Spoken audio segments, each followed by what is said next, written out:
ਸਿਮਰਨਜੀਤ ਸਿੰਘ ਮਾਨ ਦੇ ਬਿਆਨਾਂ ਦੇ ਨਾਲ ਅੱਜ ਕੱਲ ਕਾਫੀ ਚਰਚਾ ਛਿੜੀ ਹੋਈ ਹੈ, ਜਿੱਥੇ ਉਹ ਇੱਕ ਪਾਸੇ ਸ਼ਹੀਦ ਭਗਤ ਸਿੰਘ ਨੂੰ ਅੱਤਵਾਦੀ ਦੱਸਦੇ ਨੇ, ਦੂਜੇ ਪਾਸੇ ਆਪਣੇ ਨਾਨਾ ਜੀ ਦੇ ਬਿਆਨਾਂ ਨੂੰ ਲੈ ਕੇ ਵੀ ਚਰਚਾ ਦੇ ਵਿੱਚ ਨੇ, ਤੇ ਕਈ ਸਾਰੀਆਂ ਹੋਰ ਜਿਹੜੀਆਂ ਕੰਟਰੋਵਰਸੀਜ਼ ਜਿਹੜੀਆਂ ਪਹਿਲਾਂ ਵੀ ਉਹਨਾਂ ਦੇ ਨਾਲ ਜੁੜੀਆਂ ਰਹੀਆਂ ਨੇ, ਉਸ ਨੂੰ ਲੈ ਕੇ ਚਰਚਾ ਜਿਹੜੀ ਹੈ ਉਹ ਹੋਣ ਲੱਗੀ ਹੈ। ਤੇ ਇਸੇ ਸਭ ਨੂੰ ਲੈ ਕੇ ਅੱਜ ਅਸੀਂ ਗੱਲਬਾਤ ਕਰਾਂਗੇ ਰਣਜੀਤ ਸਿੰਘ ਕੁੱਕੀ ਗਿੱਲ ਦੇ ਨਾਲ, ਸਾਡੇ ਨਾਲ ਜੁੜੇ ਨੇ ਨਿਊਜ਼ 18 ਪੰਜਾਬ ਦੇ ਉੱਤੇ। ਸਰ, ਸਵਾਗਤ ਹੈ ਨਿਊਜ਼ 18 ਪੰਜਾਬ ਤੇ। ਸਤਿ ਸ਼੍ਰੀ ਅਕਾਲ। ਤੇ ਇਹ ਜਿਹੜੀਆਂ ਕੰਟਰੋਵਰਸੀਜ਼ ਨੇ, ਤੁਸੀਂ ਖੁਦ ਕੈਦ ਦੇ ਵਿੱਚ ਰਹੇ ਹੋ, ਇਹ ਤੁਸੀਂ ਕੈਦ ਕੱਟੀ ਹੈ, ਉਹੀ ਸਾਰੇ ਮਸਲੇ ਜਿਹੜੇ ਹੁਣ ਚੁੱਕੇ ਜਾ ਰਹੇ ਨੇ, ਉਹ ਕਿਤੇ ਨਾ ਕਿਤੇ ਜੁੜਦੇ ਨੇ ਇਹਨਾਂ ਚੀਜ਼ਾਂ ਦੇ ਨਾਲ। ਕਿ ਭਾਵੇਂ ਉਹ ਭਗਤ ਸਿੰਘ ਦੀ ਐਗਜ਼ਾਮਪਲ ਦੇ ਕੇ ਇਹ ਸਵਾਲ ਕੀਤਾ ਜਾ ਰਿਹਾ ਹੋਵੇ ਕਿ ਕੀ ਅਸੀਂ ਇਹ ਸਿੱਖਿਆ ਦੇਣੀ ਹੈ, ਤਾਂ ਬਹੁਤ ਸਾਰੇ ਸਵਾਲ ਉਸ ਤੋਂ ਵੀ ਉੱਠਦੇ ਨੇ ਕਿ ਫਿਰ ਜਿਹੜੇ ਬੰਦੀ ਸਿੰਘ ਨੇ ਉਹਨਾਂ ਨੂੰ ਕਿਵੇਂ ਦੇਖਿਆ ਜਾਏਗਾ। ਪਹਿਲਾਂ ਤਾਂ ਸ਼ਹੀਦ ਭਗਤ ਸਿੰਘ ਨੂੰ ਕਿਵੇਂ ਦੇਖਦੇ ਹੋ? ਦੇਖੋ, ਸ਼ਹੀਦ ਭਗਤ ਸਿੰਘ ਕਿਸ ਤਰ੍ਹਾਂ ਦਾ ਸ਼ਖਸ ਸੀਗਾ ਜਿਹਨੇ ਕਿ ਉਸ ਟਾਈਮ ਤੇ ਜਦੋਂ ਬੁਝ ਰਹੀ ਸੀ ਆਸ, ਉਹਨੇ ਆਸ ਜਗਾਈ ਸੀ ਚਿੰਗਾਰੀ। ਉਹਨੇ ਸ਼ਹੀਦ ਕਰਤਾਰ ਸਿੰਘ ਸਰਾਭੇ ਉਹਨਾਂ ਦੀ ਜਿਹੜੀ ਲੀਹ ਸੀ ਉਹਨੂੰ ਅੱਗੇ ਤੋਰਿਆ ਸੀ ਜੀ। ਜਿਹੜਾ ਬ੍ਰਿਟਿਸ਼ ਸਾਮਰਾਜ ਸੀਗਾ ਉਹਨਾਂ ਦੇ ਖਿਲਾਫ ਉਹਨਾਂ ਨੇ ਪਹਿਲੇ ਰੈਵੋਲੂਸ਼ਨਰੀ ਤਰੀਕੇ ਨਾਲ ਆਵਾਜ਼ ਉਠਾਈ ਹੈ, ਪਰ ਉਹ ਕਹਿੰਦਾ ਸੀ ਮੈਂ ਰੈਡੀਕਲ ਹੈਗਾ, ਪਰ ਰੈਡੀਕਲਿਜ਼ਮ ਡਜ਼ਨਟ ਮੀਨ ਕਿ I am prone to violence. ਮੈਂ ਵਾਇਲੈਂਸ ਨੂੰ ਆਪਣਾ ਇੱਕ ਮੋਟਿਵ ਨਹੀਂ ਰੱਖਦਾ, ਪਰ ਜੇ ਲੋੜ ਪਈ ਟੂ ਫੁਲਫਿਲ ਮਾਈ ਡਿਜ਼ਾਇਰ, ਜਿਹੜਾ ਮੇਰਾ ਏਮ ਆ, ਜਿਹੜਾ ਮੇਰਾ ਮੋਟਿਵ ਆ, ਤਾਂ I will definitely take that. ਪਰ ਅਲਟੀਮੇਟਲੀ ਇਸ ਕਰਕੇ ਉਹ ਜਾਣਿਆ ਜਾਂਦਾ ਆਪਣੇ ਵਿਚਾਰਾਂ ਕਰਕੇ। ਜਿਸ ਤਰ੍ਹਾਂ ਦੇ ਵਿਚਾਰ ਉਹਨੇ ਇੱਕ ਸਮਾਜ ਸਿਰਜਣ ਲਈ ਪ੍ਰਗਟਾਏ ਨੇ ਆਪਣੇ ਲੇਖਸ ਰਾਹੀਂ, ਆਪਣੇ ਆਰਟੀਕਲਸ ਰਾਹੀਂ, ਉਸ ਕਰਕੇ ਉਹਦਾ ਇੱਕ ਅਹਿਮ ਸਥਾਨ ਆ ਪੰਜਾਬ ਦੇ ਸਮਾਜ ਵਿੱਚ ਅਤੇ ਇੰਡੀਆ ਦੀ ਨੌਜਵਾਨੀ ਵਿੱਚ।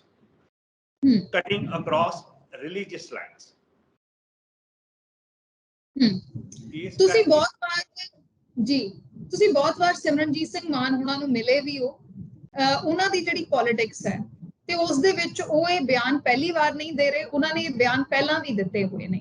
ਤੇ ਉਸ ਪੋਲਿਟਿਕਸ ਚੋਂ ਇਸ ਨੂੰ ਕਿਵੇਂ ਦੇਖਦੇ ਹੋ, ਜਦੋਂ ਤੁਸੀਂ ਜ਼ਿਕਰ ਕਰ ਰਹੇ ਹੋ ਕਿ ਵਾਇਲੈਂਸ ਨੂੰ ਉੱਪਰ ਨਹੀਂ ਸੀ ਰੱਖਦੇ ਭਗਤ ਸਿੰਘ, ਉਹ ਵਿਚਾਰਾਂ ਨੂੰ ਉੱਪਰ ਰੱਖ ਰਹੇ ਸੀ, ਲੇਕਿਨ ਇੱਕ ਰਸਤਾ ਸੀ ਜਿਹੜਾ ਉਹਨਾਂ ਨੇ ਚੁਣਿਆ ਆਪਣੀ ਆਵਾਜ਼ ਅੰਗਰੇਜ਼ਾਂ ਦੇ ਕੰਨਾਂ ਤੱਕ ਪਹੁੰਚਾਉਣ ਦੇ ਲਈ, ਤਾਂ ਇਹ ਬਿਆਨ ਕਿਉਂ ਆਉਂਦਾ? ਸਿਮਰਨਜੀਤ ਸਿੰਘ ਮਾਨ ਇਹ 1989 ਤੋਂ ਪੋਲੀਟੀਕਲ ਸੀਨ ਤੇ ਨੇ ਸਿੱਖਸ ਦੇ ਇਨ Punjab. If we look back at his personality from 89, even from 1979, ਜਦੋਂ ਇਹਨਾਂ ਦਾ ਨਾਮ ਫਿਗਰ ਆਊਟ ਹੋਇਆ ਸੀ ਇੱਕ ਪੁਲਿਸ ਐਨਕਾਊਂਟਰ ਦੇ ਵਿੱਚ, ਇਹਨਾਂ ਦੀ ਪਰਸਨੈਲਿਟੀ ਆਲਵੇਸ ਕਨਫਲਿਕਟ ਓਰੀਐਂਟਡ ਰਹੀ। 89 ਚ ਜਦੋਂ ਪੰਜਾਬ ਵਿੱਚ ਬਹੁਤ ਡੀਪਨਿੰਗ ਕ੍ਰਾਈਸਿਸ ਸੀਗਾ, ਸਿੱਖ ਯੂਥ ਬਹੁਤ ਵੱਡੇ ਕ੍ਰਾਈਸਿਸ ਚੋਂ ਲੰਘ ਰਿਹਾ ਸੀ, ਉਦੋਂ ਇਹਨਾਂ ਨੂੰ ਆਵਾਮ ਨੇ ਭੇਜਿਆ ਸੀ ਪੰਜਾਬ ਤੋਂ ਚੁਣ ਕੇ member parliament along with 8 other member parliaments. ਇਹਨਾਂ ਨੇ ਉਦੋਂ, ਕਿਉਂਕਿ he doesn't have any thought process, ਜੋ ਹੁਣ ਪ੍ਰਗਟਾਵਾ ਸਾਹਮਣੇ ਆ ਰਿਹਾ, ਇਹਨਾਂ ਨੇ ਉਸ thought process ਦੀ ਬਜਾਏ ਆਪਣੀ ਕਿਰਪਾਨ ਨੂੰ ਤਰਜੀਹ ਦਿੱਤੀ। 79 ਚ ਵੀ ਜਦੋਂ ਬੰਦੇ ਫੜੇ ਗਏ ਸੀ ਨਿਹੰਗ ਸਿੰਘ, ਪਿੱਛੇ ਉਹਨਾਂ ਦੇ ਹੱਥ ਬੰਨੇ ਹੋਏ ਸੀ, ਡਿਸਪਾਈਟ ਦੈਟ ਇਹਨਾਂ ਨੇ ਉਹਨਾਂ ਨੂੰ ਕੋਲਡ ਬਲੱਡਲੀ ਆਪਣੇ ਰਿਵਾਲਵਰ ਨਾਲ ਗੋਲੀਆਂ ਮਾਰੀਆਂ। ਇਹੀ ਸ਼ੋ ਇਹ ਕਿਰਪਾਨ ਚੱਕੀ ਦਾ ਜ਼ਰੂਰ ਫਿਰਦੇ ਨੇ। ਆਪਾਂ ਇੱਥੇ ਕੋਈ ਜੰਗੇ ਮੈਦਾਨ ਚ ਫਿਰਦੇ, ਆਪਾਂ ਇੱਕ ਇੰਡੀਅਨ ਪਾਰਲੀਮੈਂਟ ਚ ਜਾ ਰਹੇ ਹਾਂ in a debating process to speak to the Indian parliament ਕਿ what's going on in Punjab so that world can notice. ਪਰ ਇਹਨਾਂ ਨੇ ਦੁਨੀਆ ਅੱਗੇ ਰੱਖਣ ਦੀ ਬਜਾਏ ਕੋਈ ਵਿਚਾਰ ਜਾਂ ਇੰਡੀਅਨ ਪਾਰਲੀਮੈਂਟ ਅੱਗੇ ਜੋ ਪੰਜਾਬ ਦੇ ਇਸ਼ੂ ਸੀਗੇ, ਸੇਮ ਵੇ ਇਹਨਾਂ ਨੇ ਇਸ ਵਾਰੀ ਕੀਤਾ। ਇਹਨਾਂ ਨੇ ਜਾਂ ਤਾਂ ਇੰਡੀਅਨ ਪਾਰਲੀਮੈਂਟ ਸਹੁੰ ਚੱਕ ਰਹੇ ਨੇ, ਇੱਕ ਪਾਸੇ ਤੁਸੀਂ ਉਹਨੂੰ ਸ਼ਹੀਦ ਨਹੀਂ ਮੰਨਦੇ, no issue, but why are you forcing and telling other people ਕਿ no, ਇਹ ਤਾਂ ਹੈ ਹੀ ਨਹੀਂਗਾ ਕਿਸੇ ਤਰ੍ਹਾਂ ਦਾ ਰੈਵੋਲੂਸ਼ਨਰੀ, ਇਹ ਤਾਂ ਟੈਰਰਿਸਟ ਆ ਕਿਉਂਕਿ ਇਹਨੇ ਇੱਕ ਅੰਗਰੇਜ਼ ਅਫਸਰ ਮਾਰਿਆ। ਤੇ ਫਿਰ ਤੁਸੀਂ ਕੀ ਆ, ਤੁਸੀਂ ਵੀ ਤਾਂ ਨਿਹੰਗ ਜਿਹੜੇ ਸੀ ਉਹਨਾਂ ਤੇ ਕਿਹੜਾ ਕੋਈ ਦੋਸ਼ ਸੀਗਾ, ਉਹਨਾਂ ਤੇ ਕੋਈ। ਜਿਹੜੇ ਤੁਸੀਂ ਇਨਸੀਡੈਂਟ ਦਾ ਜ਼ਿਕਰ ਕਰ ਰਹੇ ਹੋ, ਇਸ ਨੂੰ ਲੈ ਕੇ ਖਬਰਾਂ ਵੀ ਛਪੀਆਂ ਨੇ, ਇਸ ਦਾ ਜ਼ਿਕਰ ਹੁਣ ਜਿਹੜਾ ਹੋ ਵੀ ਰਿਹਾ ਹੈ, ਇਸ ਨੂੰ ਲੈ ਕੇ ਕਈ ਸਾਰੇ ਸਵਾਲ ਵੀ ਚੁੱਕੇ ਜਾ ਰਹੇ ਨੇ। ਤੁਹਾਨੂੰ ਇਸ ਇਨਸੀਡੈਂਟ ਦੀ ਜਾਣਕਾਰੀ ਕਿਵੇਂ ਹੋਈ? ਮੈਂ ਉਦੋਂ BSc agriculture Punjab agriculture university ਦਾ ਸਟੂਡੈਂਟ ਸੀਗਾ, second year the.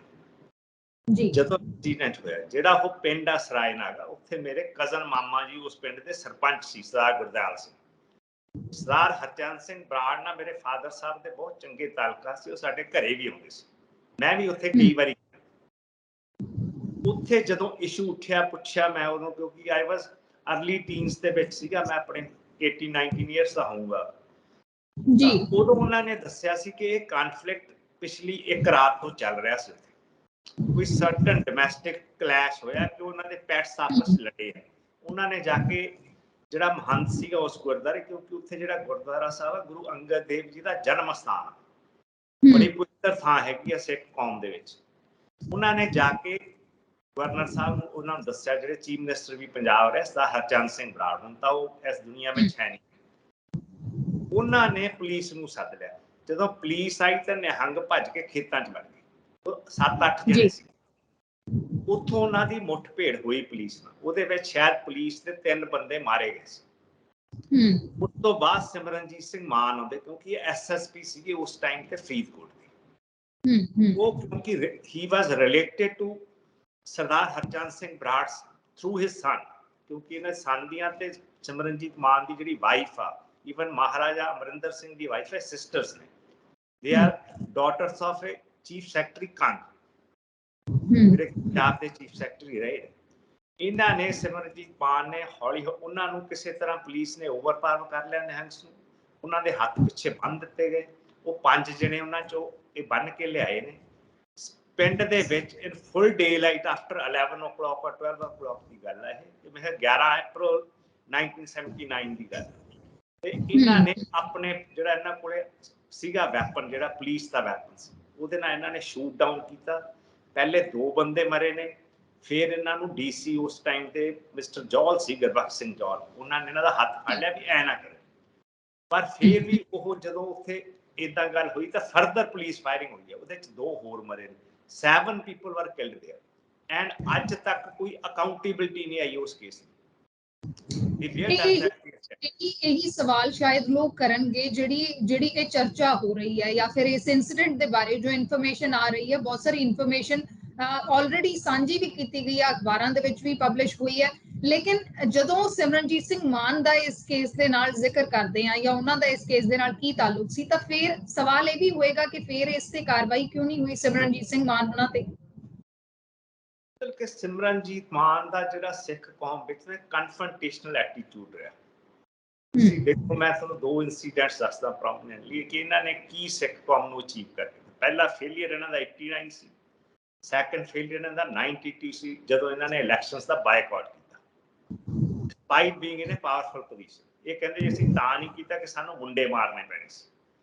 How can some central government can force a chief minister of a state ਕਿ ਤੂੰ ਜਾ ਕੇ ਬੰਦੇ ਮਾਰ?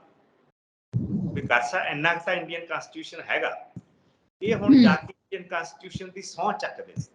ਇਸ ਇੰਡੀਅਨ ਕਨਸਟੀਟਿਊਸ਼ਨ ਤੇ ਜਿਹੜੇ ਸਿੱਖ ਰੈਪਰੈਜ਼ੈਂਟੇਟਿਵ ਸੀ ਉਸ ਟਾਈਮ ਦੇ, ਜਦੋਂ ਕਨਸਟੀਟਿਊਸ਼ਨ ਆਇਆ ਹੋਂਦ ਵਿੱਚ, ਤਾਂ ਸਰਦਾਰ ਹੁਕਮ ਸਿੰਘ ਹੋਣਾ ਨੇ ਸਾਈਨ ਨਹੀਂ ਸੀ ਕੀਤੇ। ਕਿਉਂ ਨਹੀਂ ਸੀ ਸਾਈਨ ਕੀਤੇ? ਉਹ ਕਹਿ ਰਹੇ ਸੀ ਕਿ Indian constitution is not giving the due rights to Punjab and especially to the Sikh nation, ਕਿਉਂਕਿ ਜੋ aspiration Jawahar Lal Nehru prime minister ਨੇ ਦਿੱਤੀਆਂ ਸੀ ਜਾਂ ਮਹਾਤਮਾ ਗਾਂਧੀ ਨੇ ਅਸ਼ੋਰੈਂਸਸ ਦਿੱਤੀਆਂ ਸੀ ਡਿਊਰਿੰਗ 1947, ਉਹ ਉਹਦੇ ਵਿੱਚ ਫੁੱਲਫਿਲ ਨਹੀਂ ਸੀ ਹੋਈਆਂ। ਫਿਰ ਇਹਨਾਂ ਨੂੰ ਉਹ ਪੜ੍ਹ ਲੈਣਾ ਚਾਹੀਦਾ ਸੀ ਕਿ ਸਰਦਾਰ ਹੁਕਮ ਸਿੰਘ ਨੇ ਜੇ ਸੰਵਿਧਾਨ ਦੀ ਸਹੁੰ ਨਹੀਂ ਚੱਕੀ ਤਾਂ ਇਹ ਇੱਕ ਬੰਦ ਕਮਰੇ 'ਚ ਜਾ ਕੇ ਹੁਣ ਸਹੁੰ ਚੱਕ ਕੇ ਆਏ ਨੇ। ਇਹਨਾਂ ਨੂੰ ਜੇ ਇਹ ਕਹਿੰਦੇ ਆ ਨਾ ਕਿ ਮੈਂ ਨੇਸ਼ਨਹੁੱਡ ਦਾ ਇੱਕ ਲੰਬਰਦਾਰ ਆ, ਮੈਂ ਸਿੱਖਾਂ ਦੀ ਸੋਵਰਨਟੀ ਮੰਗਦਾ, ਮੈਂ ਆਜ਼ਾਦ ਦੇਸ਼ ਮੰਗਦਾ, ਕਿ ਇਹਨਾਂ ਨੇ ਸੂਡੋ ਟਰਮ ਘਟੀ ਹੋਈ ਹੈ ਖਾਲਿਸਤਾਨ, ਜਿਹਦਾ ਕਿ ਪੰਜਾਬੀ ਵੋਕੈਬਲਰੀ ਦੇ ਵਿੱਚ ਕੋਈ ਸ਼ਬਦਕੋਸ਼ ਦੇ ਵਿੱਚ ਕੋਈ ਸਥਾਨ ਨਹੀਂ ਹੈ। ਸਿੱਖ ਕੌਮ ਕੋਲੇ, ਪੰਜਾਬ ਕੋਲੇ ਜਾਂ ਤਾਂ ਸਿੱਖ ਰਾਜ ਆ ਜਾਂ ਖਾਲਸਾ। ਇਹਨਾਂ ਨੇ ਕਾਇਨ ਕੀਤੀ 1947 ਤੋਂ ਟਰਮ। ਇਹਨਾਂ ਨੇ ਆਇਰਿਸ਼ ਜੇ ਲੜੇ ਆ ਬ੍ਰਿਟਿਸ਼ ਦੇ ਖਿਲਾਫ, ਤਾਂ ਉਹਨਾਂ ਨੇ ਜਦ ਤੱਕ ਉਹਨਾਂ ਦਾ 98 ਤੱਕ ਉਹਨਾਂ ਦਾ ਅਕੋਰਡ ਨਹੀਂ ਸੀ ਹੋ ਗਿਆ ਬ੍ਰਿਟਿਸ਼ ਨਾਲ, ਸੰਧੀ ਨਹੀਂ ਸੀ ਹੋ ਗਈ, ਉਦੋਂ ਤੱਕ ਉਹ ਚੁਣੇ ਜ਼ਰੂਰ ਜਾਂਦੇ ਸੀ member parliament from North Ireland, ਪਰ ਉਹ ਕਦੀ ਜਾ ਕੇ ਸਹੁੰ ਨਹੀਂ ਸੀ ਚੱਕਦੇ ਕੁਈਨ ਦੀ। ਇਸੇ ਨਾਲ ਆਪਣੀ ਸਹੁੰ ਚੱਕਣੀ। ਜੀ, ਇਸੇ ਨਾਲ ਜੁੜਿਆ ਇੱਕ ਸਵਾਲ ਹੈ, ਜਦੋਂ ਇਹ ਕਿਹਾ ਜਾਂਦਾ ਹੈ ਕਿ ਸਿਮਰਨਜੀਤ ਸਿੰਘ ਮਾਨ ਫਿਰ ਜਾ ਕੇ ਉਸੇ ਸੰਵਿਧਾਨ ਦੀ ਸਹੁੰ ਕਿਉਂ ਚੁੱਕਦੇ ਨੇ, ਤਾਂ ਉਹਨਾਂ ਦੇ ਸਮਰਥਕ ਇਹ ਜਵਾਬ ਦਿੰਦੇ ਨੇ ਕਿ ਜੇ ਉਹ ਨਾ ਜਾਂਦੇ ਪਾਰਲੀਮੈਂਟ ਦੇ ਵਿੱਚ ਤਾਂ ਇਹ ਸਵਾਲ ਚੁੱਕਿਆ ਜਾਣਾ ਸੀ ਕਿ ਉਹ ਗਏ ਨਹੀਂ, ਉਹ ਬਾਹਰ ਰਹਿ ਗਏ, ਉਹਨਾਂ ਨੂੰ ਜਿਤਾ ਕੇ ਭੇਜਿਆ ਸੀ ਮੁੱਦੇ ਚੁੱਕਣ ਦੇ ਲਈ, ਜਾਂ ਫਿਰ ਕਿਰਪਾਨ ਵਾਲੇ ਮਸਲੇ ਤੇ ਵੀ ਕਿ ਜੇ ਉਹ ਇਹ ਜ਼ਿੱਦ ਫੜ ਲੈਂਦੇ ਤਾਂ ਫਿਰ ਇਹੀ ਲੋਕਾਂ ਨੇ ਇਹ ਕਹਿਣਾ ਆ ਨਹੀਂ ਰਹੇ, ਤੇ ਜੇ ਹੁਣ ਉਹ ਚਲੇ ਗਏ ਨੇ ਲੋਕਾਂ ਦੇ ਮੁੱਦੇ ਚੁੱਕਣ ਦੇ ਲਈ ਤਾਂ ਫਿਰ ਇਹ ਕਿਹਾ ਜਾ ਰਿਹਾ ਕਿ ਇਹ ਗੱਲ ਕੋਈ ਹੋਰ ਕਰਦੇ ਸੀ ਲੇਕਿਨ ਜਾ ਕੇ ਉਸੇ ਸੰਵਿਧਾਨ ਦੀ ਸਹੁੰ ਚੱਕ ਲਈ। ਇਸ ਕੁਐਸਚਨ ਤੇ ਮੈਂ ਆਉਣਾ, ਜਦੋਂ 2015 ਵਿੱਚ ਇੰਸੀਡੈਂਟ ਹੋਇਆ ਬੁਰਜਵਾਰ ਚ ਗਿਆ ਬਗਰਾੜੀ ਵਿੱਚ, ਗੁਰੂ ਗ੍ਰੰਥ ਸਾਹਿਬ ਸਾਡੇ ਰੋਲੇ ਗਏ ਗਲੀਆਂ ਚ, ਉਹਦੇ ਰੋਸ ਵਜੋਂ ਬਹੁਤ ਭਾਰੀ ਇਕੱਠ ਹੋਇਆ ਸੀ ਚੱਬੇ ਅੰਮ੍ਰਿਤਸਰ। ਲੋਕੀ ਤਾਂ ਗਏ ਸੀ ਆਪਣੇ ਗੁਰੂ ਦੀ ਪੀੜ ਲੈ ਕੇ, ਪਰ ਸਮਹਾਉ ਥਰੂ ਹਿਸ ਸਪੋਰਟਰਸ ਇਹਨਾਂ ਨੇ ਹਾਈਜੈਕ ਕਰ ਲਈ ਸਾਰੀ ਸਟੇਜ। ਉਹਦੇ ਵਿੱਚ ਗੁਰੂ ਦੀ ਤਾਂ ਇਹਨਾਂ ਨੇ ਕੀ ਗੱਲ ਕਰਨੀ ਸੀ, ਗੁਰੂ ਗ੍ਰੰਥ ਸਾਹਿਬ ਦੀ ਇਹਨਾਂ ਨੇ ਆਪਣੀ ਹੈਂਕੜਬਾਜੀ, ਆਪਣਾ ਸੂਟੋ ਨਾਰਾ ਖਾਲਿਸਤਾਨ ਤੇ ਇੱਕ ਸੈਕੰਡ ਪੈਰ ਨਾਲ ਜਥੇਦਾਰ ਚੁਣ ਲਏ। ਹੁਣ ਉਹ ਜਥੇਦਾਰ ਦਿਖਦੇ ਹੀ ਨਹੀਂ ਕਿਤੇ ਜ਼ਮੀਨ ਤੇ, ਨਾ ਉਹ ਕਿਤੇ ਆਵਾਜ਼ ਜਿਹੜੀ ਹੈ ਬੁਲੰਦ ਕਰ ਰਹੇ ਨੇ। ਜਦੋਂ ਇਹ ਸੰਗਰੂਰ ਤੋਂ ਇਲੈਕਸ਼ਨ ਲੜੇ ਆ, ਇਹ ਖਾਲਿਸਤਾਨ ਦੇ ਇਸ਼ੂ ਤੇ ਇਲੈਕਸ਼ਨ ਨਹੀਂ ਲੜੇ। ਇਹਨਾਂ ਨੇ ਮੂਸੇ ਵਾਲੇ ਦਾ, ਦੀਪ ਸਿੱਧੂ ਦੀ ਜਿਹੜੀ ਚਿਤਾ ਦੀਆਂ ਰਾਖ ਸੀਗੀ, ਉਹ ਰਾਖ ਵਰਤ ਕੇ ਇਹਨਾਂ ਨੇ ਆਪਣਾ ਪੋਲੀਟੀਕਲ ਐਂਬੀਸ਼ਨ ਨੂੰ ਕਾਮਯਾਬ ਕੀਤਾ। ਲੇਕਿਨ ਇੱਥੇ ਇਹ ਵੀ ਜਿਹੜਾ ਸਿਮਰਨਜੀਤ ਸਿੰਘ ਮਾਨ ਨੇ ਖੁਦ ਵੀ ਗੱਲ ਕਹੀ ਹੈ ਕਿ ਦੀਪ ਸਿੱਧੂ ਨੇ ਉਹਨਾਂ ਨੂੰ ਸਪੋਰਟ ਕੀਤਾ। ਸਿੱਧੂ ਮੂਸੇਵਾਲਾ ਨੂੰ ਇੱਕ ਰਾਤ ਪਹਿਲਾਂ, ਕਤਲ ਤੋਂ ਇੱਕ ਰਾਤ ਪਹਿਲਾਂ ਇਹਨਾਂ ਦੀ ਪਾਰਟੀ ਦੇ ਜਿਹੜੇ ਇਹਨਾਂ ਦੇ ਸਮਰਥਕ ਨੇ ਉਹ ਮਿਲ ਕੇ ਗਏ ਸੀ, ਤੇ ਇਹ ਉਹਨਾਂ ਨੇ ਕਿਹਾ ਸੀ ਕਿ ਉਹਨਾਂ ਨੇ ਵਾਅਦਾ ਕੀਤਾ ਸੀ ਸਿੱਧੂ ਮੂਸੇਵਾਲੇ ਨੇ ਕਿ ਉਹ ਇਹਨਾਂ ਚੋਣਾਂ 'ਚ ਸਮਰਥਨ ਕਰਨਗੇ। ਕਿ ਆਪਾਂ ਟ੍ਰੈਜਡੀਜ਼ ਤਾਂ ਦੇਖੋ ਕਿਹੜੀਆਂ ਕੋਟ ਕਰ ਰਹੇ, ਦੋਨੇ ਹੀ ਟ੍ਰੈਜਡੀਜ਼ ਨੇ। ਮੂਸੇਵਾਲੇ ਦੀ ਉਦੋਂ ਦੀਪ ਸਿੱਧੂ ਨਾਲ ਹੀ ਵੱਡੀ ਟ੍ਰੈਜਡੀ ਹੋਈ ਆ। ਕੀ ਆਪਾਂ ਉਹਨਾਂ ਨੂੰ ਆਪਾਂ ਪੋਲੀਟੀਕਲ ਮੋਟਿਵਸ ਲਈ ਵਰਤਣਾ? ਇਹਨਾਂ ਨੇ ਜੇ ਗੁਰੂ ਗ੍ਰੰਥ ਸਾਹਿਬ ਦੀ ਪੀੜ ਰੁਲੀ ਸੜਕਾਂ ਤੇ, ਤਾਂ ਉਹਨੂੰ ਇਹਨਾਂ ਨੇ ਆਪਣਾ ਪੋਲੀਟੀਕਲ ਐਂਬੀਸ਼ਨ ਕਰਿਆ, ਪਰ ਕੋਈ ਇਸ ਤਰ੍ਹਾਂ ਦਾ ਨੈਰੇਟਿਵ ਨਹੀਂ ਪੋਲੀਟੀਕਲ ਬਣ ਦਿੱਤਾ ਜਿਹੜਾ ਕਿ ਉਸ ਟਾਈਮ ਦੇ ਸ਼੍ਰੋਮਣੀ ਅਕਾਲੀ ਦਲ ਨੂੰ ਰੋਕ ਸਕਦਾ, ਉਹਨਾਂ ਨੂੰ ਦੱਸ ਸਕਦਾ ਕਿ ਸਿੱਖਾਂ 'ਚ ਕਿੰਨੀ ਪੀੜ ਆ। ਇਹੀ ਕੰਮ ਇਹਨਾਂ ਨੇ ਦੀਪ ਸਿੱਧੂ ਦੇ ਐਕਸੀਡੈਂਟ ਤੋਂ ਬਾਅਦ ਇਹਨਾਂ ਨੇ ਫਤਿਹਗੜ੍ਹ ਸਾਹਿਬ ਕੀਤਾ। ਉੱਥੇ ਇਹ ਯੂਐਨ ਦੀਆਂ ਗੱਲਾਂ ਕਰਦੇ ਆ, ਯੂਨਾਈਟਿਡ ਨੇਸ਼ਨਸ ਦੀਆਂ ਕਰਦੇ ਆ। ਮੇਰਾ ਖਿਆਲ ਇਹਨਾਂ ਨੂੰ ਆਇਰਿਸ਼ ਪੜ੍ਹ ਲੈਣਾ ਚਾਹੀਦਾ ਸਟਰਗਲ, ਇਹਨਾਂ ਨੂੰ ਕੈਟਾਲੋਨੀਆ ਸਪੇਨ ਦਾ ਪੜ੍ਹ ਲੈਣਾ ਚਾਹੀਦਾ। ਹੋਰ ਵੀ ਬਹੁਤ ਥਾਵਾਂ ਤੇ ਇਦਾਂ ਦੀਆਂ ਉਦਾਹਰਨਾਂ ਨੇ। ਇਹਨਾਂ ਨੂੰ ਗਿੰਨੀ ਵਿੱਚ ਐਮਿਲਕਾਰ ਕੈਬਰਿਆਲ ਦਾ ਸਟੂਡੈਂਟ ਲੀਡਰ ਦਾ, ਜਿਹਨੂੰ ਕਿ ਵਰਲਡ ਦੇ ਵਿੱਚ ਅੱਜ ਸੈਕੰਡ ਮੋਸਟ ਪ੍ਰੋਮੀਨੈਂਟ ਲੀਡਰ ਮੰਨਿਆ ਜਾਂਦਾ political, as per the survey conducted by the BBC in 2020। ਪਹਿਲੇ ਨੰਬਰ ਤੇ ਮਹਾਰਾਜਾ ਰਣਜੀਤ ਸਿੰਘ ਆਉਂਦੇ ਹਨ, Winston Churchill, Abraham Lincoln, Nelson Mandela, they all follow him behind these guys। ਇਹਨਾਂ ਤੋਂ ਪਿੱਛੇ ਮੰਨੇ ਜਾਂਦੇ। ਤੁਸੀਂ ਪੜੋ ਜਾਂਦਾ, ਜੇ ਤੁਸੀਂ ਸੰਵਿਧਾਨ ਦੀਆਂ ਗੱਲਾਂ ਕਰਦੇ ਆ ਫਿਰ ਕੋਈ ਸਟੈਂਡ ਲਓ।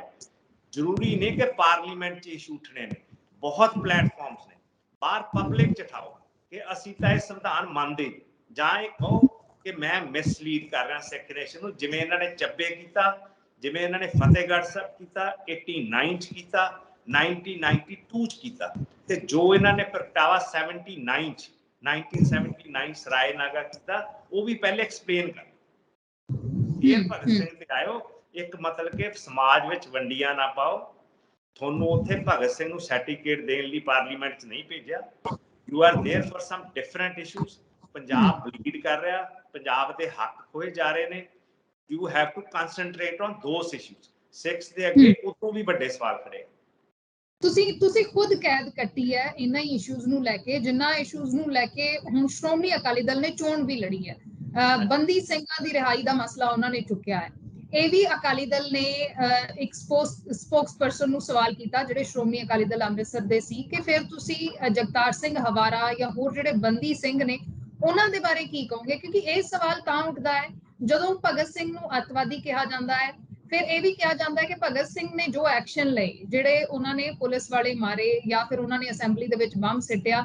ਸਾਡੀ ਉਹਨਾਂ ਦੇ ਬੇਟੇ ਦੇ ਨਾਲ ਵੀ ਗੱਲ ਹੋਈ, ਸਿਮਰਨਜੀਤ ਸਿੰਘ ਮਾਨ ਉਹਨਾਂ ਦੇ ਬੇਟੇ ਦੇ ਨਾਲ ਵੀ ਗੱਲ ਹੋਈ, ਤਾਂ ਉਹਨਾਂ ਨੇ ਕਿਹਾ ਕਿ ਇਹ ਅਨਾਰਕੀ ਸੀ, ਕਿਸੇ ਅਥਾਰਟੀ ਨੂੰ ਨਹੀਂ ਮੰਨਦੇ ਸੀ। ਕੀ ਅਸੀਂ ਆਪਣੇ ਸਪੋਰਟਰਸ ਨੂੰ ਇਹ ਕਹੀਏ ਕਿ ਭਗਤ ਸਿੰਘ ਨੂੰ ਫੋਲੋ ਕਰੋ, ਜਾਂ ਜਿਹੜੇ ਐਕਸ਼ਨ ਜਿਹੜੇ ਭਗਤ ਸਿੰਘ ਹੋਣਾ ਦੇ ਵੱਲੋਂ ਉਹਨਾਂ ਦੇ ਸਾਥੀਆਂ ਦੇ ਕੀ ਉਹੀ ਐਕਸ਼ਨ ਹੁਣ ਕੀਤੇ ਜਾਣ? ਫਿਰ ਉਹਨਾਂ ਨੂੰ ਕਿਵੇਂ ਦੇਖਿਆ ਜਾਏਗਾ?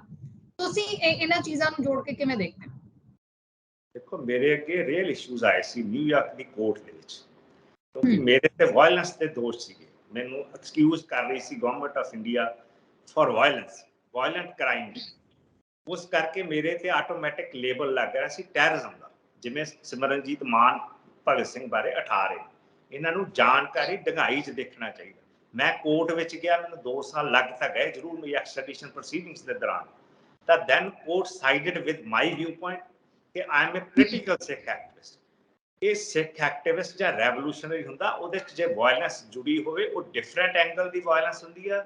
ਜਿਸ ਤਰ੍ਹਾਂ ਅਮਾਨ ਸਿੰਘ ਮਾਨ ਕਹਿ ਰਿਹਾ ਜਾਂ ਸਿਮਰਨਜੀਤ ਮਾਨ ਕਹਿ ਰਿਹਾ, ਇਹਨਾਂ ਨੇ ਤਾਂ ਜਿਹੜੇ ਉਸ ਟਾਈਮ ਦੇ ਜਨਰਲ ਡਾਇਰ ਸੀ, ਜਿਨ੍ਹਾਂ ਨੇ ਜਲਿਆਂਵਾਲਾ ਬਾਗ ਦੇ ਮੈਸੈਕਰ ਲਈ ਡਾਇਰੈਕਟਲੀ ਰਿਸਪੌਂਸੀਬਲ ਆ, ਉਦੋਂ ਹੰਟਰ ਕਮਿਸ਼ਨ ਬਣਿਆ ਸੀ, ਬ੍ਰਿਟਿਸ਼ ਅੰਪਾਇਰ ਵੱਲੋਂ ਹੰਟਰ ਕਮਿਸ਼ਨ ਬਣਿਆ ਸੀ ਕਿ to find out who is guilty for the Jallianwala ਬਾਗ।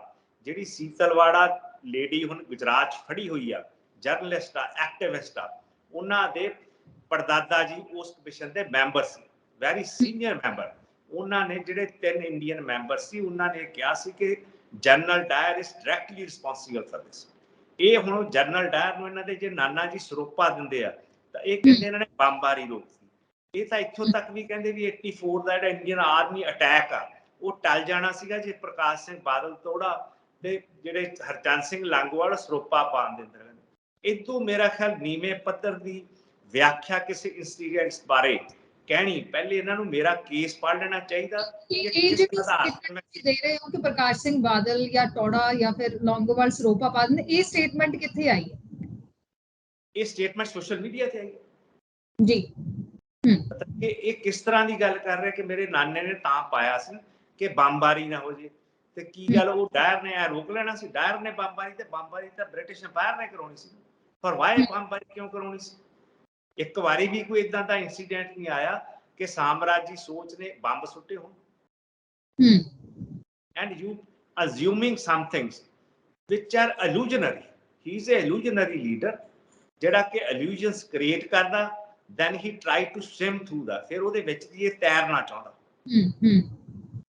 ਪਹਿਲੇ ਇਲੂਜਨ ਕ੍ਰੀਏਟ ਕੀਤੀ ਭਗਤ ਸਿੰਘ ਬਾਰੇ, ਹੁਣ they are trying to explain it in a ਸਾਮਰਾਜੀ ਮੈਨਰ। ਇਹਨਾਂ ਦੇ ਫਾਦਰ ਸਾਹਿਬ ਨੂੰ ਵੀ ਅੰਗਰੇਜ਼ਾਂ ਨੇ ਸਰਦਾਰ ਬਹਾਦਰ ਦੀ ਉਪਾਧੀ ਦਿੱਤੀ ਹੋਈ ਸੀ। ਇਹਨਾਂ ਦੀ ਜਿਹੜਾ ਹੈਗਾ ਝੁਕਾਅ ਹੈਗਾ, ਚਾਹੇ ਉਹ ਹੈਗੇ ਬਾਬੇ ਆਲਾ ਸਿੰਘ ਦੀ ਔਲਾਦ ਮਹਾਰਾਜਾ ਅਮਰਿੰਦਰ ਸਿੰਘ, ਇਹ ਸਾਰੇ ਬ੍ਰਿਟਿਸ਼ ਅੰਪਾਇਰ ਦੇ ਟੋਡੀ ਰਹੇ ਨੇ।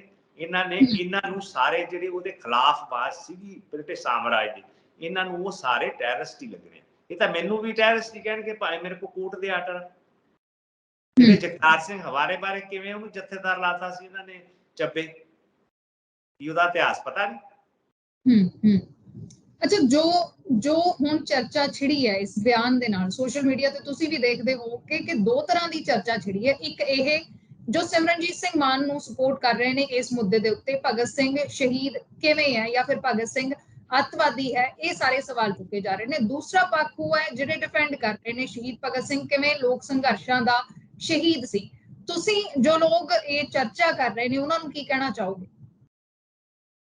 ਮੇਰੇ ਖਿਆਲ they have been misled by wrong perceptions. Bhagat Singh ਇਕੱਲਾ ਨਹੀਂ ਸੀ, ਉਹਨਾਂ ਦੇ ਪਰਿਵਾਰ ਤੋਂ ਹੀ ਪਗੜੀ ਸੰਭਾਲ ਜੱਟਾਂ ਦੀ ਆਵਾਜ਼ ਉੱਠੀ ਸੀ। ਪਹਿਲਾ ਸਕਸੈਸਫੁਲ ਉਹਨਾਂ ਨੇ ਕਿਸਾਨ ਅੰਦੋਲਨ ਲੜਿਆ ਸੀ, ਪੰਜਾਬ ਦੇ ਫਾਰਮਰਸ ਨੂੰ ਜ਼ਮੀਨ ਦੇ ਹੱਕ ਲੈ ਕੇ ਦਿੱਤੇ ਸੀ ਤੇ ਕਿ ਉਦੋਂ ਮਿਲ ਨਹੀਂ ਸੀ ਰਹੇ, ਉਹ ਮਜਾਰੇ ਸੀ ਸਾਰੇ, ਮਤਲਬ ਟੈਨੈਂਟ ਸੀਗੇ ਆਪਣੀਆਂ ਜ਼ਮੀਨਾਂ 'ਚ। ਇਹਨਾਂ ਨੂੰ ਉਹਨਾਂ ਦੇ ਦਾਦਾ ਜੀ ਦਾ ਇਤਿਹਾਸ ਵੀ ਪੜ੍ਹਨਾ ਚਾਹੀਦਾ, ਸਰਦਾਰ ਅਰਜਨ ਸਿੰਘ ਦਾ। ਜੇ ਉਹ ਸਿੱਖੀ ਪਰੰਪਰਾਵਾਂ ਨੂੰ ਨਹੀਂ ਮੰਨਦੇ ਸੀ then how can they be less of a human being?